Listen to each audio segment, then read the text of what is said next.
This is my solar water heater lab using two 2-liter soda bottles, and one without black construction paper and one with construction paper. This is before I sat it out in the sun.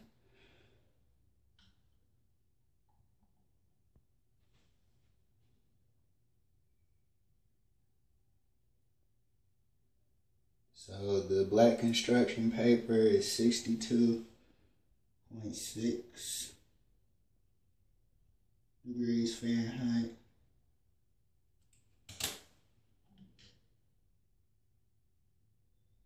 And the one without